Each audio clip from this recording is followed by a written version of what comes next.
প্রিয় দর্শক, আসসালামু আলাইকুম। প্রযুক্তি বিপ্লবের ফলে দিন দিন মানুষ উন্নতি লাভ করতেছে বা বিভিন্ন ক্ষেত্রে আমরা প্রযুক্তির ব্যবহার লক্ষ্য করি।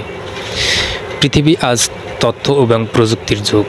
এ যুগে মানুষ আজকাল পরিশ্রমের কাজ একেবারেই দেখা যায় করে না, তারা প্রযুক্তির উপর নির্ভর করে। যে বিষয়টি আমরা আজ কৃষিক্ষেত্রে দেখতে পাচ্ছি যে কৃষক আগে ধান কাটার জন্য তারা নিজেরা পরিশ্রম করে পায়ের ঘাম মাথায় ফেলে ধান কাটতো, কিন্তু সেই বিষয়টি আজ তাদের লাঘব হলো আজ প্রযুক্তির বিপ্লবের ফলে। আমরা ভিডিওতে লক্ষ্য করতেছি যে তারা হারভেস্টিং মেশিন দিয়ে ধান কাটতেছে।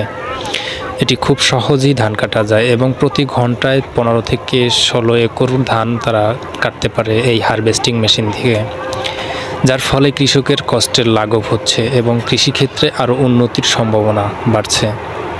কৃষি এই প্রযুক্তি ব্যবহার করে খুব সহজেই কৃষক মাঠ থেকে ধান কেটে এবং একই সাথে মাড়াই করতে পারে। তারা চাইলে একেবারে নাড়া কেটে এবং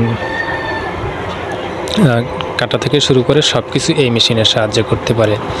আপনারা যে লক্ষ্য করতেছেন ভিডিওতে যে ধান কাটতেছে, এই ধানগুলো দেখা যায় ভিতরে একটি ট্যাঙ্ক সিস্টেম আছে, সেখানে জমা হয়। তো এই একই ট্যাঙ্কে 15 মণ পর্যন্ত 15-16 মণ ধান তারা একসাথে জমা করে তারপর একই স্থানে জমা করে রাখে। তো বন্ধুরা, এটি একটি কৃষকের জন্য দারুণ একটি সম্ভাবনা। তো বন্ধুরা, ধান কাটার এই মিশনের ভিডিওটি আপনাদের কাছে কেমন লাগলো সেটি কমেন্ট করে জানিয়ে দিতে ভুলবেন না। আর যদি ভিডিওটি ভালো লাগে আর এমনই নিত্য নতুন ভিডিও দেখার জন্য চ্যানেলটাকে সাবস্ক্রাইব করে রাখুন।